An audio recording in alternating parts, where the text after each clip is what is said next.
opening the floor here. Any of the Lake Hopatcong commissioners want to make a statement? Dr. Steinbaum, you on the end of the table? You're first.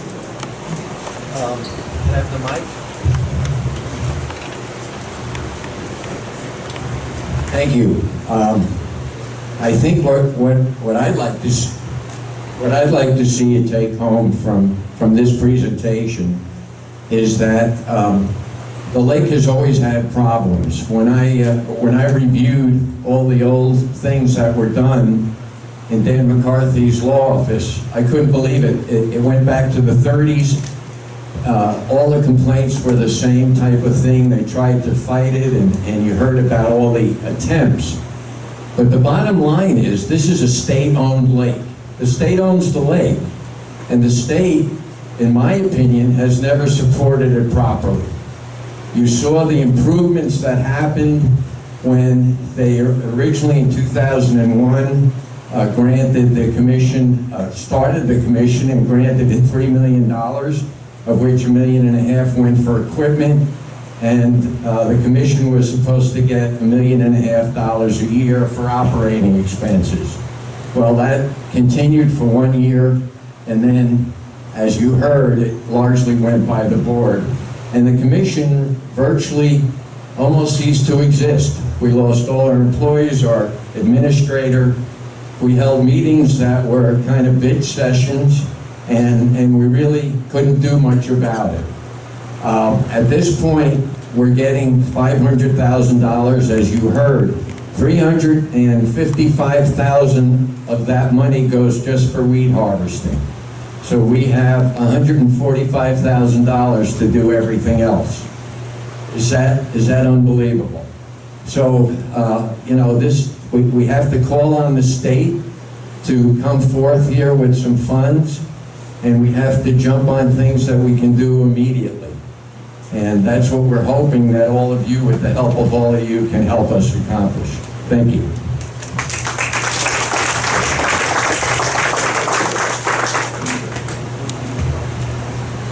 I'm Mark Crowley. I've been on this commission about 4 years. I've heard the same things, the same struggle. And I want to thank you all first for coming out tonight. And the second is for the presenters. It encapsulates what I've heard for the last 4 years.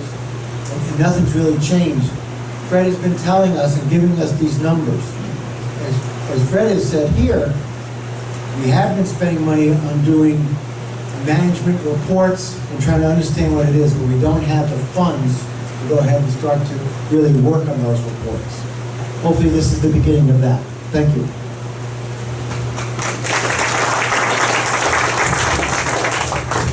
Just real quick, I'm one of the new guys on the block. I served as the old commissioner for Morris County, and I'll just speak as a commissioner now and mayor later. But I want to thank personally first everybody for coming out. Obviously everybody's very concerned, as I am as a lifelong resident here of the lake. But I want to thank Dan McCarthy and Fred Steinbaum, and also Fred Lubnow for the due diligence that they truly put into this. I've attended a few meetings with them all, and they are truly passionate. They know the history. They know what needs to be done. And you're hearing the same theme over and over again. We need the money. So hopefully we can make that happen and make something that's negative turned into a positive, hopefully.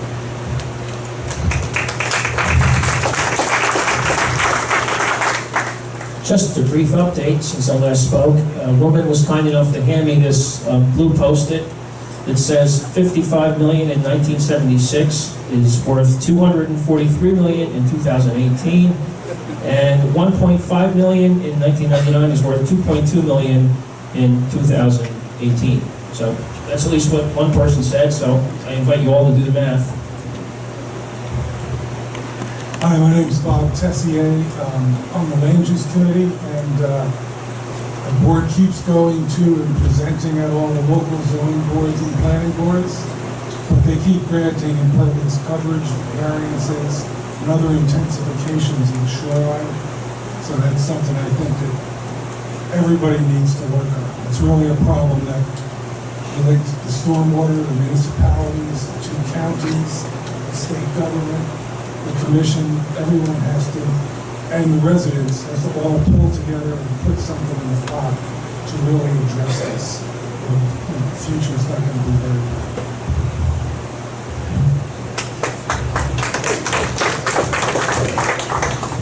My name is Joel Servas, and I represent Sussex County. And it's just great to see this kind of attendance here tonight. This is something very, we're usually seeing maybe less than 10 people most of the meetings. And I have little to say beyond what's already been said, so I'm just happy to see a crowd like this.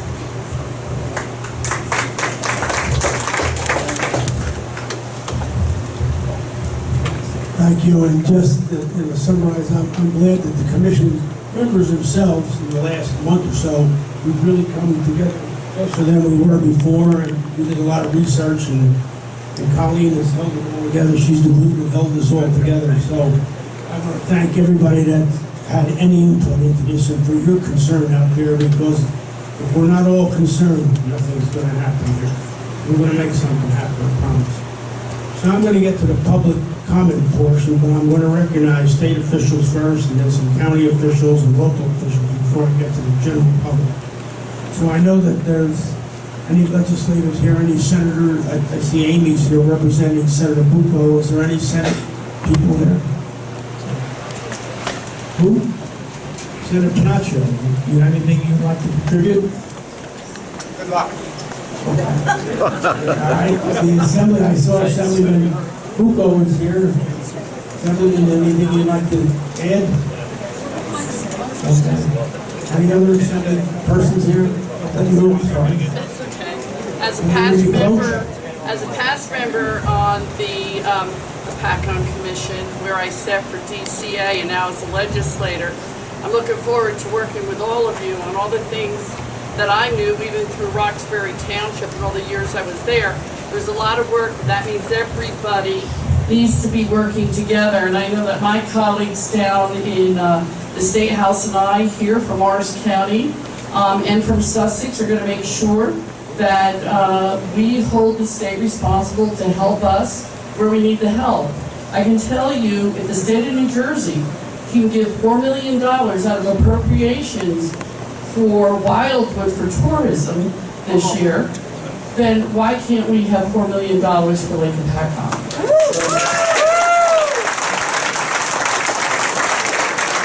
I'm sure they're all going to work together. We are to make sure we press that issue and work hard for that. Thank you. Thank you, Betty Lou. I just want to say two things. One is I want to thank the Commission and the Foundation for initiating the process of preparing a long-term and short-term plan. I think we need to take this problem on ourselves in terms of developing a solution that will help the legislators be able to pitch that solution to the state to get the adequate funding that is necessary. So I want to thank you for the work that you've done so far. And the other thing is that this is a state asset. And if the state doesn't take responsibility for it, there could be long-term implications from that. We've seen that in other areas, not only of the state, but in the country, where there's been natural disasters and the impacts year after year from not having addressed it immediately have long-term problems developed. You know, we don't want the future of this lake for people to look at it and say, I'm not bringing my boat there next year. You know, the state hasn't done anything to make sure that this problem isn't going to happen again. We want to make sure that the message that gets sent out, not only around the two counties, but around the state, is that we are doing what we need to do to make this lake healthy again. So that people will be here, people will spend their money here, and people will recreate on the lake again. Because that's what's most important. And the state needs to step up and take responsibility for that. You know, I'm glad that they're here now doing the testing, but quite frankly, all the money that they're spending now, if they would have spent it in the beginning, we wouldn't be here spending that money today.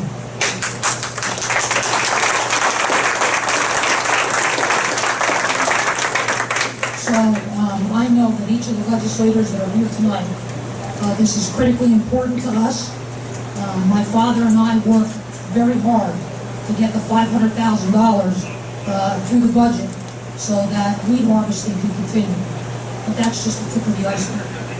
Now it's time to put the state's feet to the fire to make sure that they adequately fund this lake. It's their responsibility, it is their lake, and quite frankly, if they ignore it, they will be spending 10 times more every year, just like they are now, to try to correct something that's already occurred that they could have prevented. So I thank you, we are here to support you, and we will work with you on finding a short and long-term solution to this problem. Thank you. Thank you.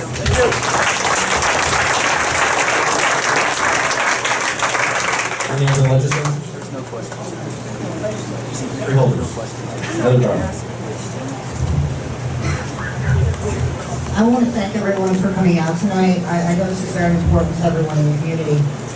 Last week, I was in DC, had the opportunity to ask a question from a panelist, including somebody from the EPA. And the answer that I got was not only from that person, but from many other people in the audience who have experienced this in their own communities over many years.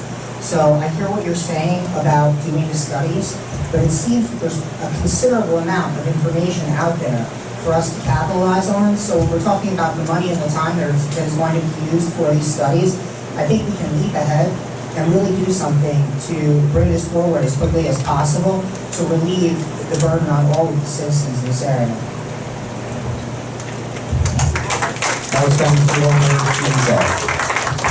Thank you, Mayor. I want to thank everybody. I especially want to thank the commissioners. Anybody that sits on a governing body or board like this, it's a double-edged sword. Most of your meetings you're conducting, you're working hard, you're all volunteers and doing the work, and nobody's in the audience. When everybody's in the audience, it's a good thing, but there's usually a problem, and that's a bad thing. From the county's perspective, I just want to let you know, and our county engineer Chris Vitz is here attending. I've been on the DEP calls. I was at the last meeting. The county maintains 7 roads around the lake.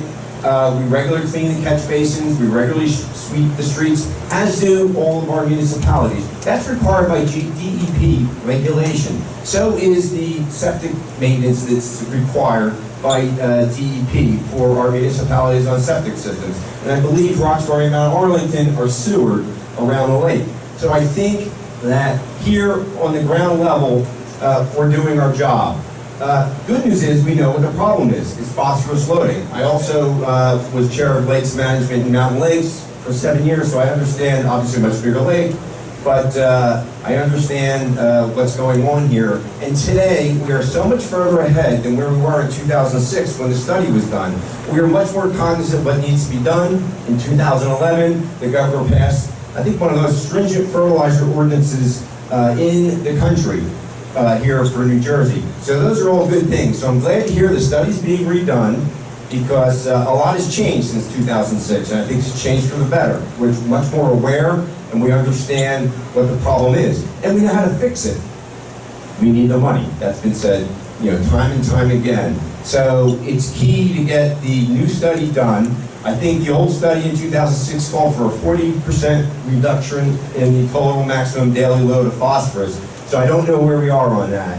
We've hit about 33%. So that's good. So we've made progress. Yeah. So I think we also have to keep in mind, the good news here. Bad news is the state's not coming up with the money for the state lake, but I know we have our legislators working on that. So once again, I just want to let you know the county's also here for your support, and thank you very much. Any Sussex County shareholders want to speak? Mayors, I'll go last. Good evening, everyone. I'm Mike Stanislawis, Mayor from Mount Arlington. This is a great opportunity for us mayors to get to know each other a lot better. The 4 towns have come together like the 4 families of the Cosa Nostra for a sit-down, and we had a good sit-down with our consigliaries, and we're really working together really closely to make this thing get better. The towns are doing everything they can. I just have one point or one question, is why is our threshold so much more stringent than other states around the country? It's 20,000 parts per milliliter as opposed to 70 or 100,000 in other places. And I think we should take a look at the reason why that is. I can answer that. Oh, go ahead. So just to let you know, the threshold is 0.03 milligrams per liter. That's the average concentration we want in Lake Hopatcong. That's the phosphorus, yeah. Total phosphorus. You might have been talking about 20,000 cells per acre. Oh, I'm sorry. All right. I can't answer. The only thing I can answer with that, actually, let me just say one thing. Let me just say one thing, that when you look at EPA and World Health Organization, they have a probability of having exposure to cyanotoxins, and the 15,000, the 20,000 is for moderate. It's a moderate level of exposure. But here. Sorry about that. I thought you were talking about, I have phosphorus on the brain. Phosphorus is important too. I'm Leslie McGeorge. I'm Administrator for the Bureau of Freshwater and Biological Monitoring at DEP. Sorry, I will repeat myself, thank you. I'm Leslie McGeorge, the Administrator for the Bureau of Freshwater and Biological Monitoring at New Jersey DEP. I provided a presentation here, was that last week? 2 weeks ago, thank you. Time has flown. The state has a harmful algal bloom recreational strategy that was developed by many programs in DEP, the New Jersey Department of Health, and the Department of Agriculture, and developed to have guidelines for protection. And we have two kinds of guidelines, and the one that was just brought up was the cell count guideline. This is a cell count to prevent irritative effects from contact with the water when you're swimming.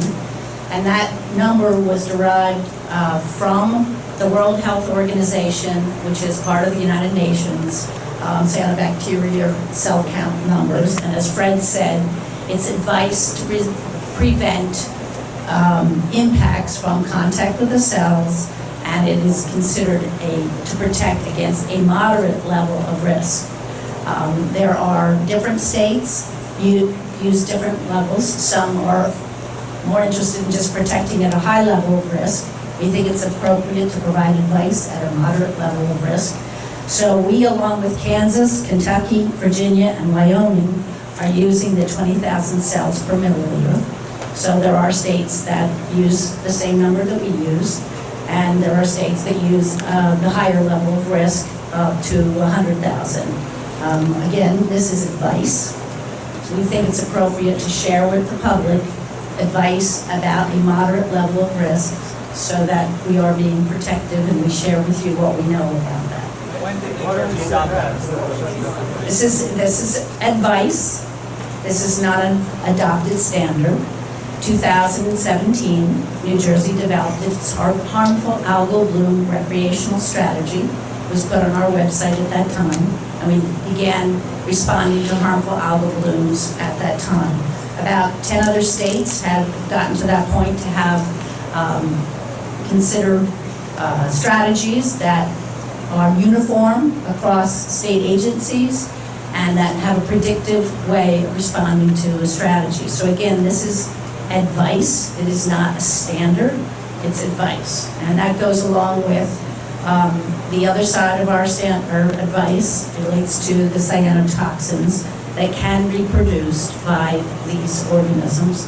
And the cyanotoxins can produce a number of health effects, all the way up to effects on liver, kidney, and nervous systems. In this particular bloom, we have seen cyanotoxins being produced, but not above the levels of our advisory levels for toxins.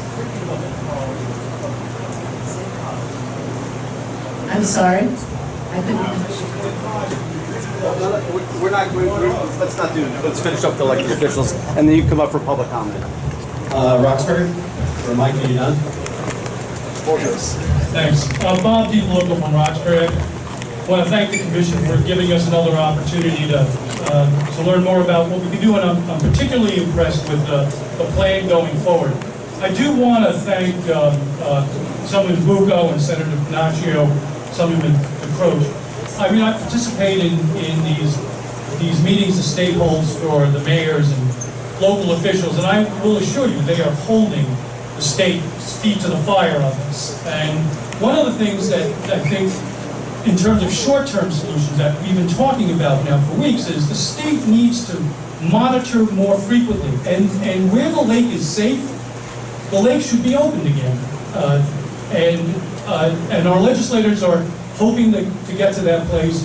We did hear some things from the DEP that might happen, but I think we really need to be more precise and be able to open the lake where the lake is safe. And then finally, I feel like I'm compelled to tell you that, yes, Roxbury is fully sewered, except in one place, the state park. The state park is not sewered. So, thank you. I know Mayor Francis is here.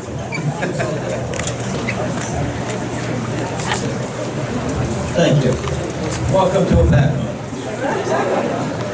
Normally I wouldn't say anything I mean like this, but tonight I will. Look around this room, look up front here, and you listen to Marty and Fred. We have a lot of brain power, a lot of technical knowledge around here. And then you look at our lake, and you say, what's the disconnect here? I talk to our people in town all the time, most of the time at the different delis and whatnot, because that's where you get the real pulse of the community. And so people are frustrated, angry, impatient, don't understand what's going on, and the chain of information that our people are getting is at, on its best day, not good. And so what's the answer to that? And I'm not going to beat up on the DEP because they have some of the brightest people, technically, that you'd ever want to meet.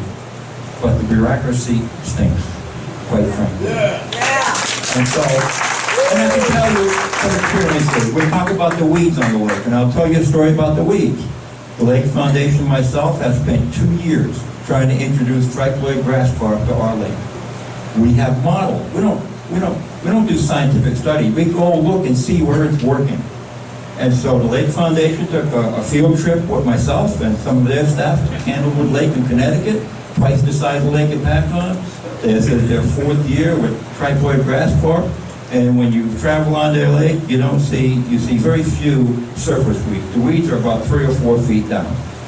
The point I'm making here is that we didn't ask the state to do studies. We didn't ask them to pay for studies.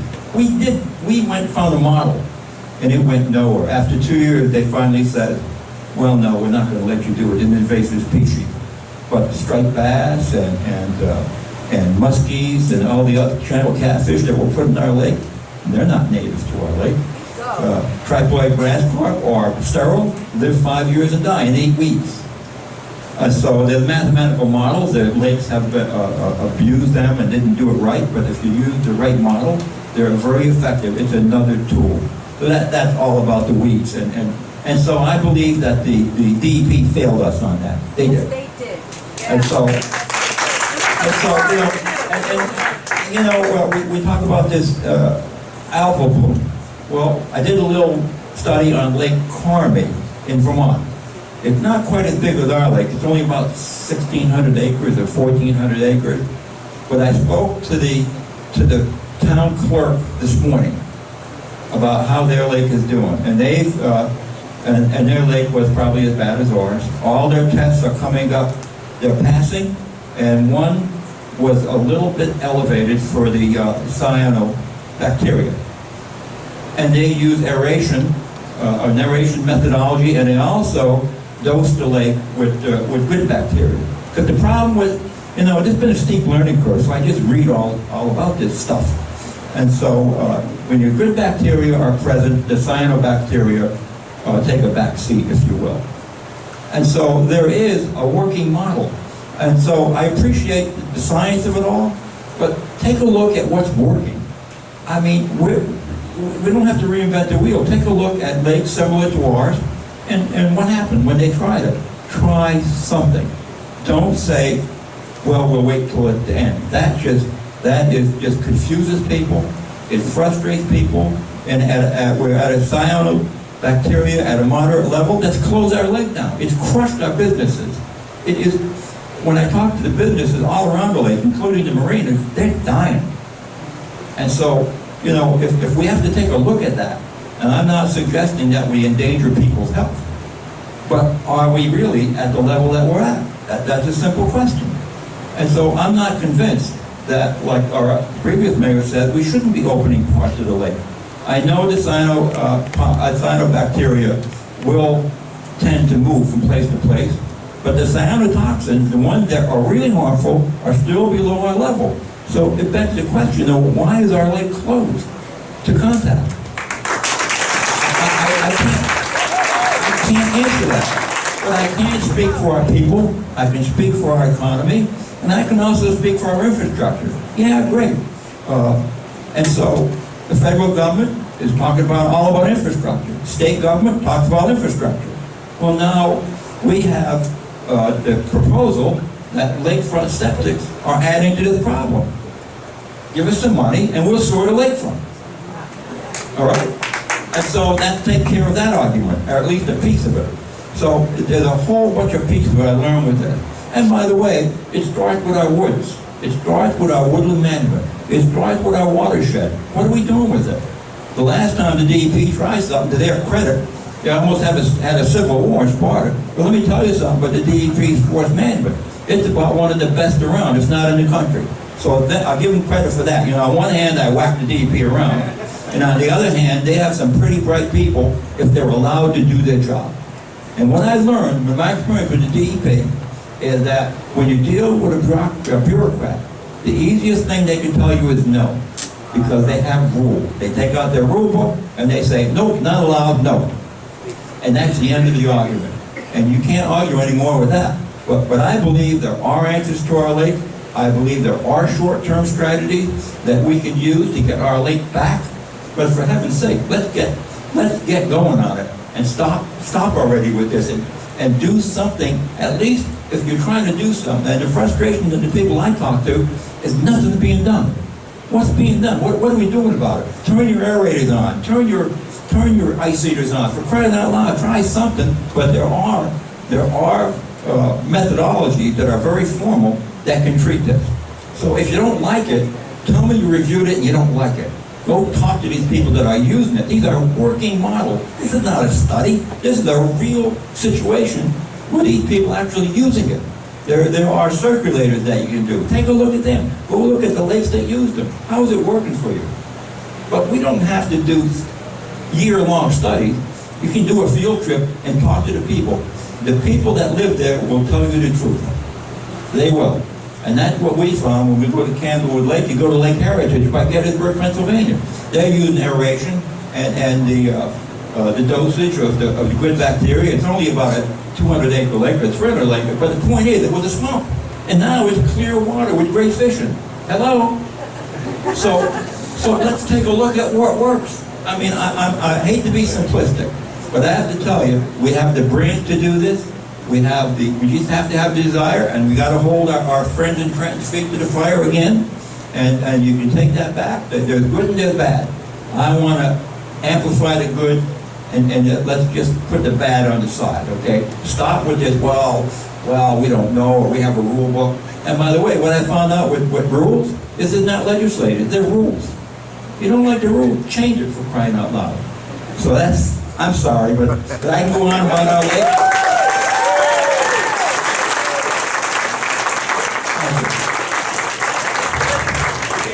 Now, I got to follow that. I'm the new mayor in Jefferson Township. I'm on the job 7 months. But I'm a lifelong resident of Jefferson, and at the last meeting, I was kind of challenged a little bit as far as sewers.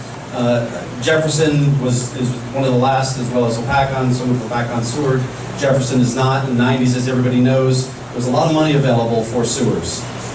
There's very little now. I want to thank Congresswoman Sherrill, who came up here on Friday. We did challenge her to find some funding, if possible, because I want to thank Tim Clancy. Tim Clancy is a champion of the lake. He's been extremely helpful to me, guiding me in a lot of things. Tim knew, unbeknownst to me, I worked in the police department, so I'm a law enforcement guy. I'm not a environmentalist biologist by any stretch of the imagination. But Tim knew that in Jefferson we had done a study in 2002. And he knew enough to request that study, which is probably, a couple Bibles thick. And he's been up at the municipal building poring over that. And I know he's put together just a few facts for me that I can take back and hopefully maybe get something going. But in 2002, the cost to sewer parts of Jefferson Township, the lakefront, about 3,300 dwellings, was $61 million. Right now, we're up to, if we were to do it in today's money, it would be about $85 million. So obviously, the cost is growing. That kind of money can't be borne just on the residents, of course, can afford it. So we really need to find funding, as you've heard from other mayors, our infrastructure. We're hearing where the phosphorus is coming from. Jefferson at least did septic management. It is a help. It is not the solution. So we really need to go forward with, our infrastructure. A lot of what Fred Lubnow has said as far as some of these implementation points. But I think, we're all these studies have been done. Is that I'm the new guy on the commission. I've only been on a few years. I'm one of the alternate. But I sit at these meetings, and there's been a lot of work done by a lot of wonderful people who really care deeply about our lake. And as you hear what history is telling us, it comes up over and over. We're talking about the same things going back, 100 years. So now it's time to hopefully do something to get these plans in place and finally get our lake in good health. Thank you. Any other elected officials? Don Marshall from Congressman Malinowski's Governor's office. I'm sorry. Congressman Malinowski's office. Here you go. That's real money. Hi everyone, this is John Marshall from Congressman Malinowski's office, and I'm Michelle Drulis. I'm the Congressman's District Director. We have been on all day DEP calls, listening to the issue. The Congressman did want to share with you that he understands the needs of our municipalities. He did fight for an additional $1.8 billion in the Clean Water State Revolving Fund. That money is dedicated to a wide variety of projects that help protect, maintain, and improve water quality. And so we are looking at the needs that our local municipalities as well as our counties and our state have, and how the federal government can partner. So thank you for allowing us to be here. Thank you. Any other elected officials or state offices? County, here you go. How are you doing? Jim McDonald, I'm the health officer for Sussex County. A couple questions, and I think Dr.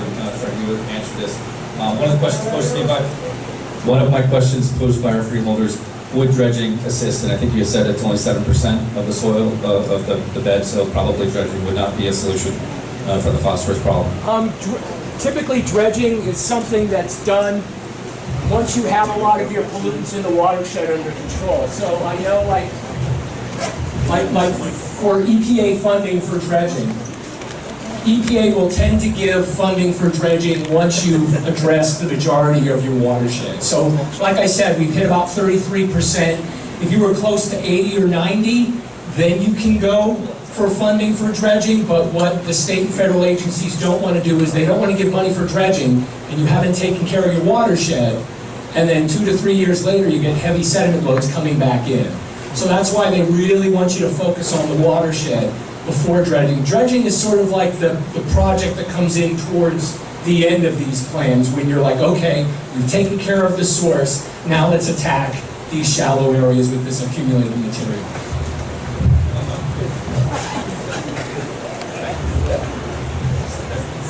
I guess we do have representatives from the DEP here. With respect to the water analysis of the beaches, we're getting feedback from our beaches that they have been passing, and so we're getting questions. I'm not receiving any copies of results. Maybe some of my staff are. I don't believe we are, but I'd like to make sure that we're on the same page as to what the results are for our areas, and then so that we also have the same messages for our beaches as to why we're not going to let them open if they are having results below threshold, and whether that's accurate or not with respect to the beaches in question.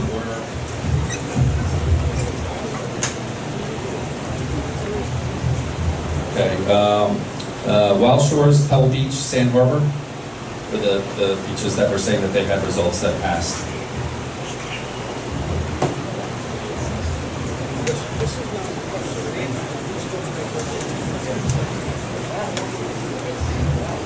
Hi, I'm Bruce Friedman. I'm the Director of Water Monitoring and Standards at DEP. Excuse me.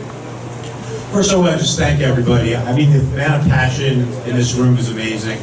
I want to assure you that we're doing everything we can to try to get the lake open as soon as possible. We don't want to keep this advisory in effect one day longer than it needs to, but we have to balance public health and the economy and a need for recreation on the lake. So it's a tough balance. But we've done monitoring every Tuesday and Thursday. We've done the flights. We have 2 monitoring buoys that are installed, one USGS, one by DEP that's collecting data every 15 minutes, including phycocyanin data, which is indicative of blue-green algae. And we're looking at that data every day, and we're assessing where we are. And there's large portions of the lake where we feel like we're close. And then this weekend happens where we have a number of days of near 100-degree heat cooking that lake. And we want to wait and see what the next round of data says. And then we have the ride over here, torrential downpour. Mother Nature is not cooperating. I'll just say that. We have problems with phosphorus, we have problems with nutrients. There's a lot of issues, things that need to be addressed. And there's a lot of good short and long-term solutions that we can implement. But this weather pattern that we're currently in has really exacerbated the problem. So what we're doing, we have a plan to move forward, and we would like to move forward, and we're waiting for the results on Tuesday. And if the results on Tuesday confirm or continue the trend that we're seeing, which is a lot of the open waters of Lake Hopatcong being below those advisory levels, we're ready to move forward on lifting the partially lifting the advisory for a large portion of the lake. There are a number. Thank you.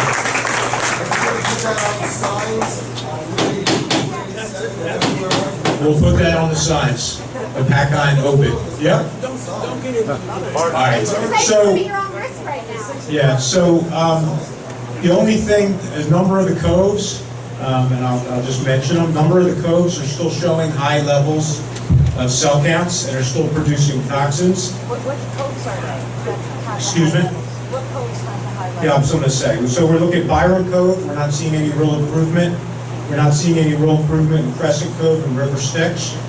We're not seeing any real improvement down by Lake Hopatcong State Park. And we're not seeing real improvement near Henderson Cove. If I say that already, I'm sorry if I did. Those areas look like they're going to remain under advisory for a longer period of time. Maybe that has something to do with the fact that there's no sewers in the state park. It's due to a lot of reasons. But I just wanted to come out here and assure you that we do not want to keep this lake under advisory for a day longer than we have to. We want to work with you on finding solutions. We want to work with Fred and Princeton Hydro and the Commission to implement some of these short-term solutions.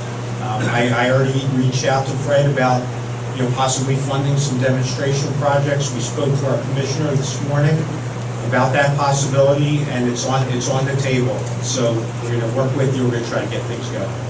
Thank you. Thank you. All right. Your purpose was to make a statement, not to start a floor debate.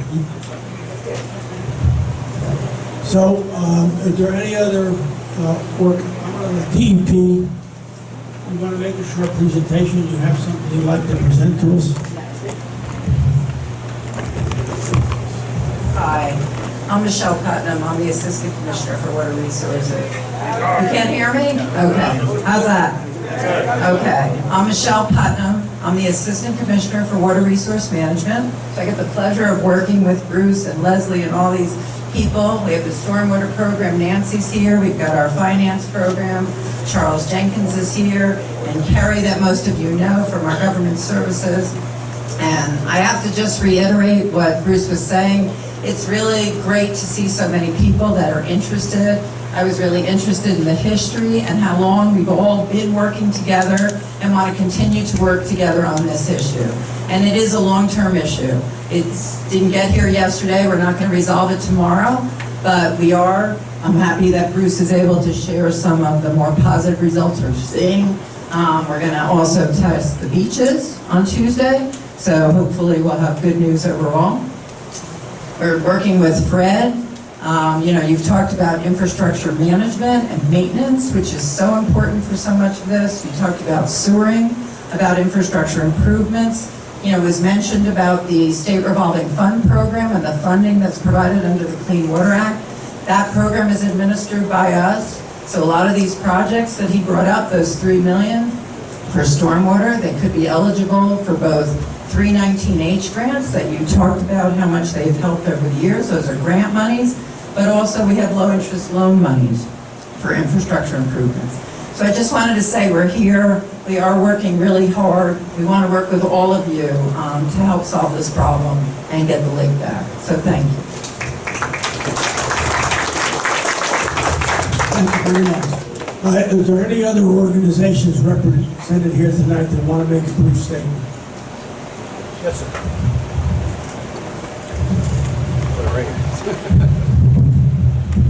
Thank you. My name is Elliot Ruga. I'm with the New Jersey Highlands Coalition. And we see the lake as one of the most important resources in the state of New Jersey, and its contribution to the economy of the Highlands is incredibly important. So we want to help out how we can. And in light of that, we are putting together a public information session for August 20th at the Roxbury Performing Arts Center.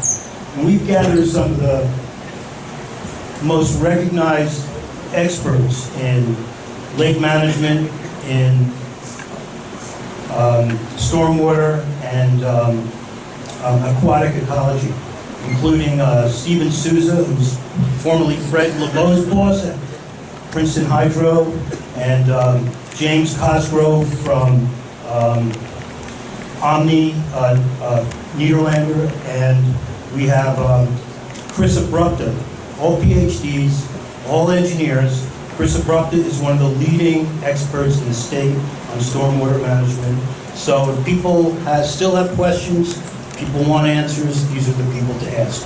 There's an information flyer on the table as you exit, and we're doing this in cooperation with the New Jersey League of Conservation Voters. So I hope you'll come in. Thank you.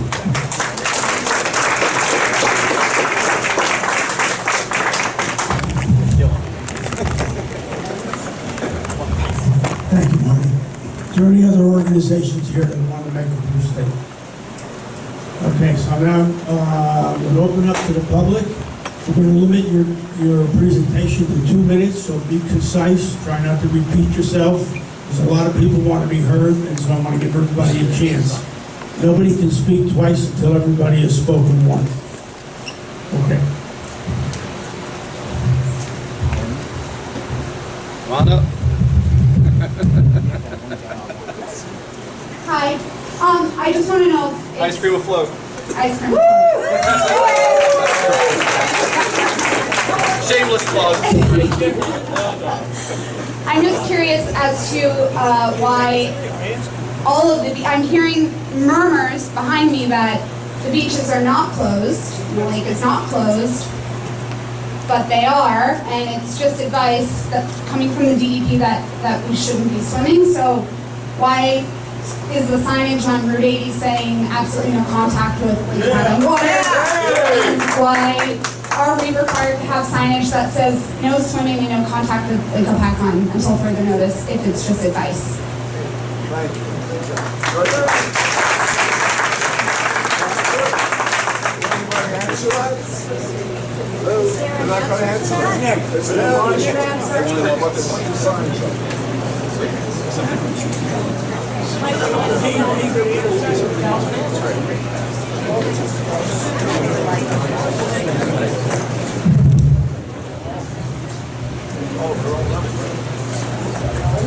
Hello, my name is Blanca Sheprest. I'm the superintendent technically of Sportswood State Park, but right now also Hopatcong. The advisory is for the lake. The beaches, including the state beach, is mandated to close if there's a sign of a suspected hab. which is what we're required to do. And the health department also requires that any other regulated beach also close as well. The advisory is for the rest of the lake, use in the rest of the lake. The signage that you're seeing on the highways is specifically for Hopatcong State Park. No swimming at Hopatcong State Park.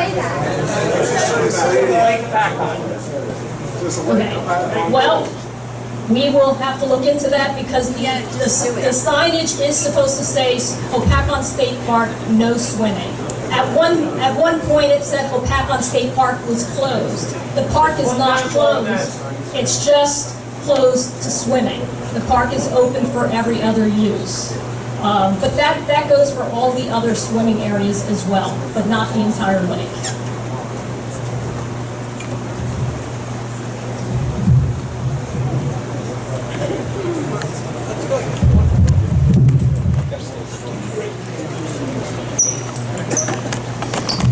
Good evening, guys.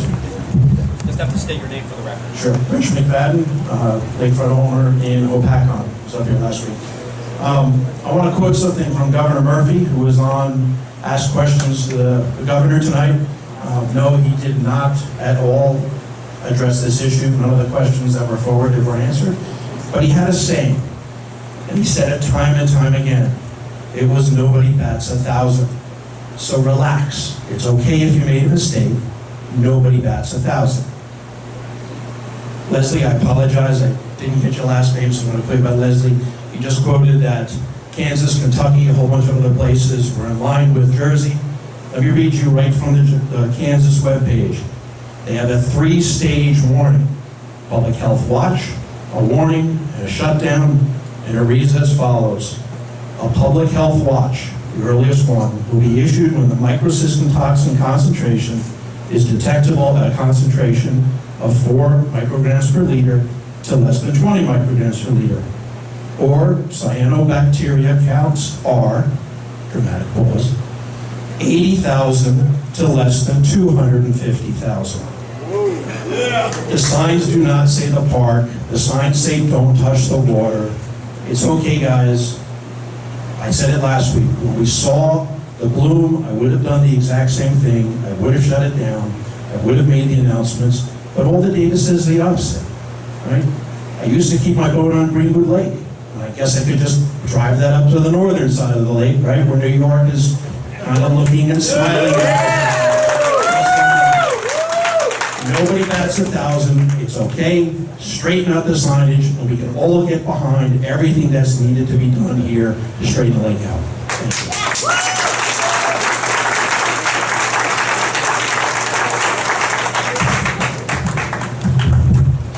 Okay, well, I'm not a public You have to speaker. state your name for the record. My name is Maria Ravano, and I have lived on Lake Hopatcong almost my whole life.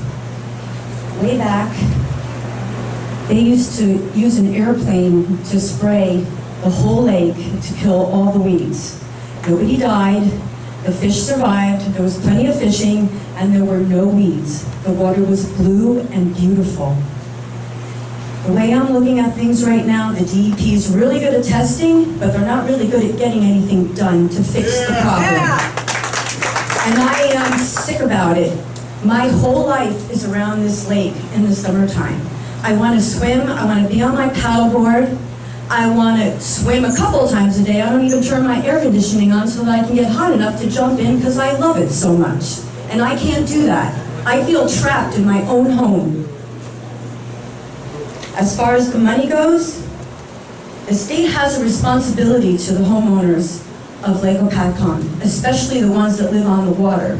Because somewhere down the line, they did some creative financing, accounting, and they changed the whole tax system so that, excuse me, I'm talking, they changed the whole tax system so that the people who live on the water have to pay a surcharge. My taxes went up almost 33% in 1 year for the privilege. Not only did I not even pay for that privilege, but now I have to pay extra in taxes, 33%, for the privilege of living on the lake that I can't even use because you guys are not doing your job.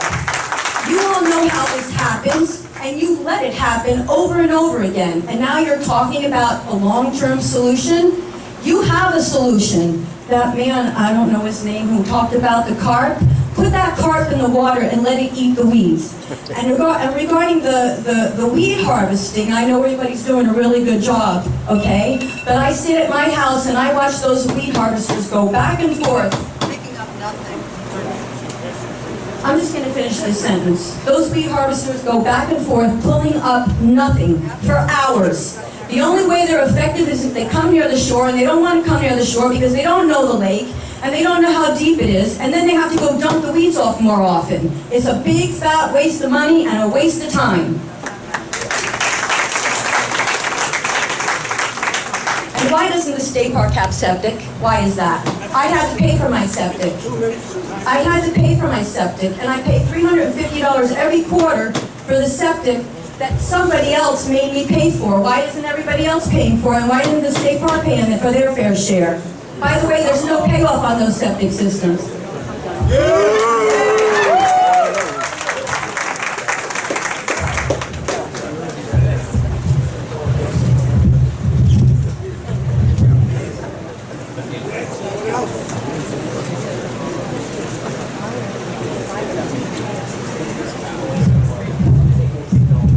Hi, my name's John Tucci. I'm with Ever Blue Lakes, and we're a company. We're the most successful natural lake restoration company in the country. I did not solicit to be here. I was asked to come here and share my ideas. But I had an old boss one time, and I came in and I had a great idea, and I said, "Boss, I got a great idea." And he said, "Yeah, show me how it'll work or why it'll work." I said, "Well, trust me, it'll work." He said, "Son, in God we trust, all others bring data." And so that taught me a lesson. When I was asked to look at Lake Hopatcong, I went into the data, and I do think there is a core impairment of this lake that needs to be looked at and is evident in the existing data. So how many folks have heard of the Mississippi Gulf Dead Zone? That's the algae factory that is closing the Mississippi beaches all along the coast of the of the Gulf Coast right now. And how many of you heard of the Lake Hopatcong Dead Zone? The data that I reviewed shows that the lake is basically out of oxygen at about 20 feet. And today I was out with a DO probe and was able to do my own measure and discovered that yes, the lake is virtually out of oxygen between 15 and 20 feet. Now, I agree with everything that's presented about what needs to be done for this lake, short-term and long-term, but I also believe that if you don't look deeper into this core impairment, because this is where the algae is most likely breeding. There's a lot of good science that shows that these dead zones are the algae factories for these water bodies. And that if you do not address that problem, you will be going in circles for many years. And so I was asked to be here to share my ideas based on some data. I'm not saying that that is the full answer by any means, but we've got some information over there if you're interested, and we'd be happy to help as we were asked to be here.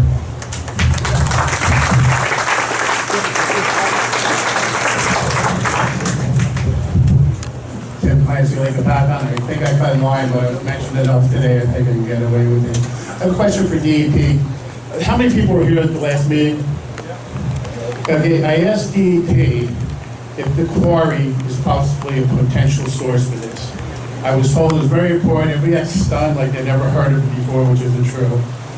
And then I spoke to DEP compliance last week. They have yet to test the quarry stream for water or sediment. I'm very, very disturbed. I'm going to share this picture with you. Keep printing these big pictures. I don't know what you do with them here. Right? And I'm going to show it and pass one around for people to see. There is a long-term problem at Lake Hopatcong. We discussed all these issues. We have to address it. Sewers and stormwater is all important. This picture shows the quarry detention basin now. As we know, there was a quarry incident that dumped a lot of material in the lake, and it's my belief, because the FRED's data, highest phosphorus ever in 17 years, highest spot right in front of this quarry, and I'm gonna pass this to the commission, and you guys look at this. That's the detention basin, it's pea green. Explain to me, because there's no septic up there, there's no stormwater, there's no fertilizer. Why don't we have the data, and why hasn't it been tested yet?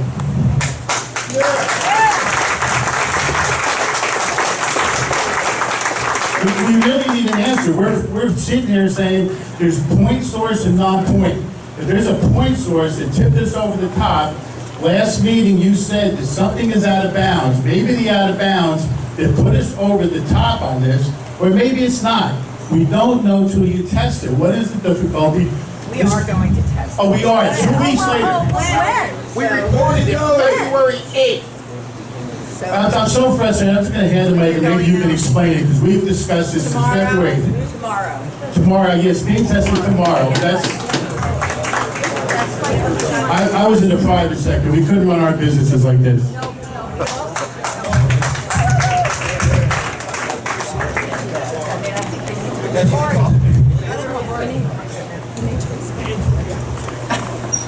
In terms of the potential source of phosphorus in the quarry, the commissioner is taking this very seriously. She was at the last meeting, went back to the department, and gathered a good number of experts in the department, particularly the geologists in our New Jersey Geological Survey, to evaluate the rock type and the potential for it to be contributing any phosphorus. The conclusion of the expert geologists is that as far as a phosphorus source, it is a very, very, very, very minor source of phosphorus in that rock. That does not mean that we are not interested in following up and doing the requested testing. I think last time you did hear that Fish and Wildlife had done testing in that brook. My Bureau of Freshwater and Biological Monitoring is going out tomorrow at the commissioner's request, and we are going to be doing other biological testing, macroinvertebrate testing to look at the condition of the stream, as well as nutrient testing, including phosphorus in the water column. So we will have that data after tomorrow.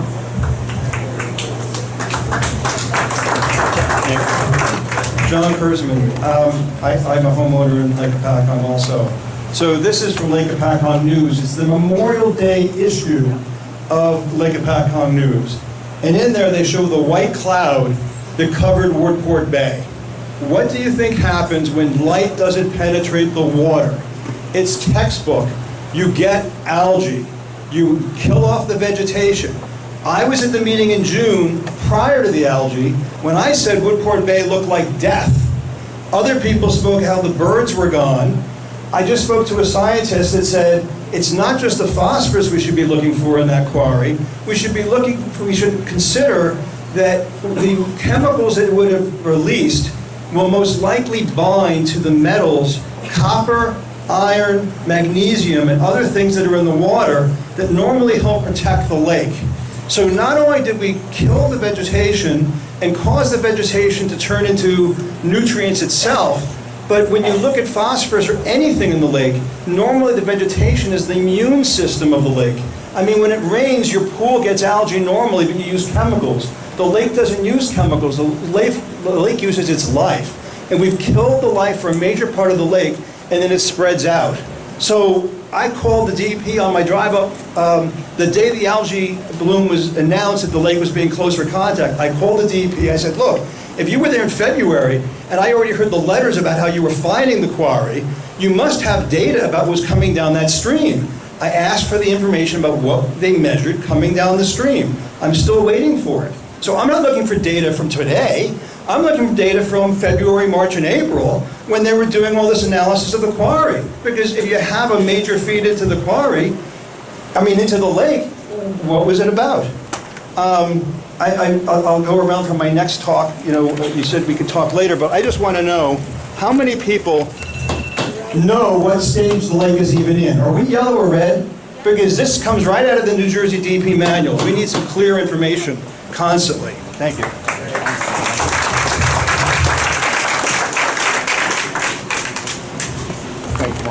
Hey, no problem.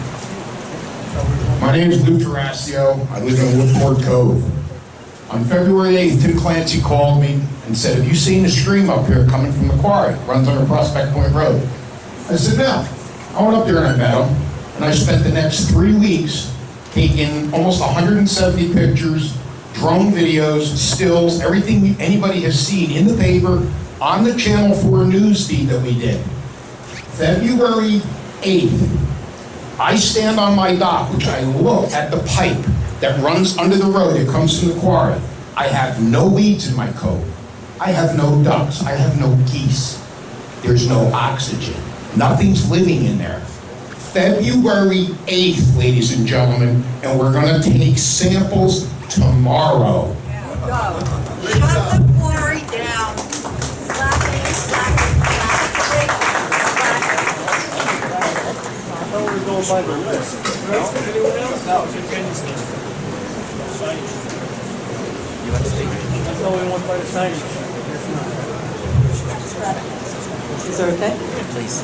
Hi, my name is Mara Mose, and I go to the meetings. I'm in Hopatcong. Weldon Quarry came up, I requested an environmental impact statement. Every time I do, I'm turned down. People do not show up at the meetings. Many things are passed, especially at the Land Use Board. They're memorialized. Possible? You get my glasses on. Thank you. The first one is what is being done to remedy the situation now? Second, if reports of the balloon started as was posted on June 17, why was no action taken before that time? Why is the state always reactive instead of being proactive? Number three, since signing of the rain tax in March, what measures have been taken to avoid such applicable blooms? Number four, why has there been no dredging, water skimming, nor introduction of any herbicide to stop the bloom? Number five, how many people have reported skin rash or other symptoms in contact with the water? Number six, what about the air quality from the evaporation of the dangerous water? Number seven, will we have a solution or plan in place to keep this from reoccurring, or just more idle rhetoric? Thank you for your time. That's all I have.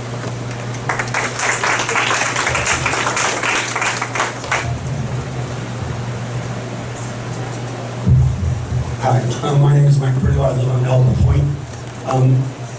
I just have two questions. Number one, in terms of the water testing that's going on, I look at the DEP website and I see a lot of beaches where it's not, and when you want to adjust the pH, you throw things like calcium and other items. And so that's totally different from phosphorus, and those items could be coming from the water as well. Thank you.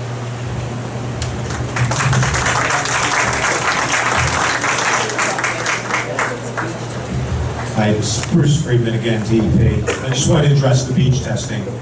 The reason initially we tested a number of beaches because it was complaint-based. We got reports, they came in, we went out, we took a look at the beach, we confirmed that there was what looked like a harmful algal bloom, then we took a sample. We came back, we analyzed the sample, we saw that the cell counts were high, it was producing toxins but below the standard. We didn't go back and sample all those beaches over and over again.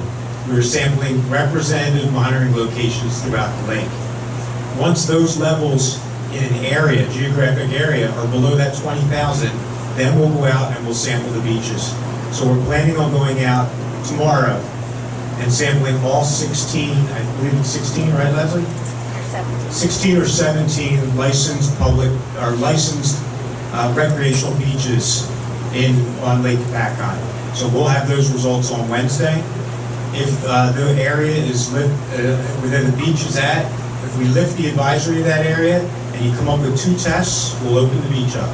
So hopefully, if the tests are good on Tuesday, we'll be out again on Wednesday to resample on Wednesday or Thursday.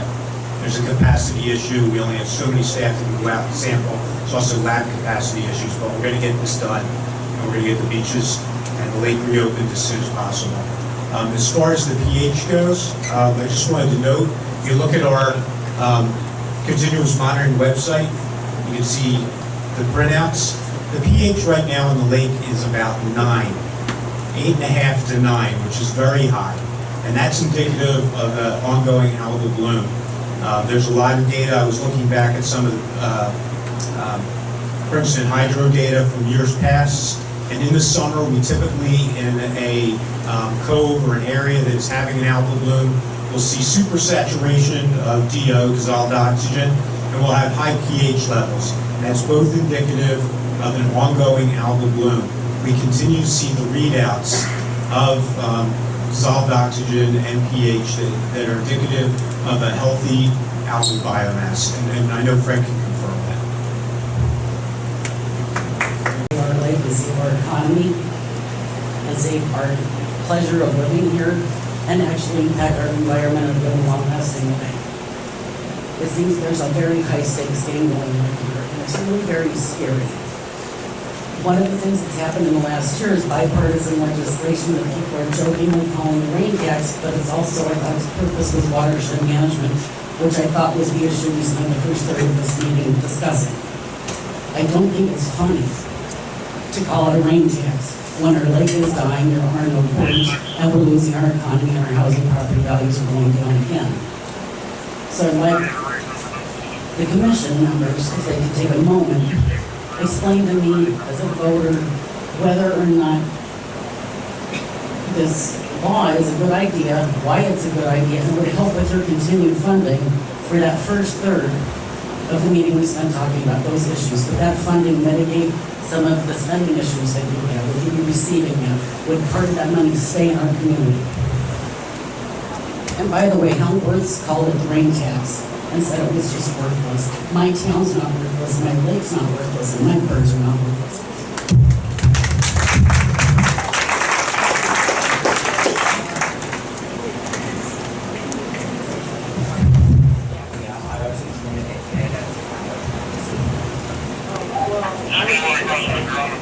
I can't hear anybody's name when you're coming up, so if you could speak slowly what your name is so I can get it for the record, that's... And I'll just say on the stormwater utilities bill, that's a town-by-town decision. Each town would have to really look at that separately. There's no Hopatcong-wide solution to that. Each town will look at it, so if you're interested, talk to your town. Hello, everybody. My name is Teresa Guarino. I'm a resident of Landing, and I'm a nurse, and I'm a little confused because I keep hearing that the toxin levels are below a hazardous level. However, we keep hearing that this is a harmful algae bloom. I've read about this, I've looked it up. I can't find any information about, do the toxins degrade? What happens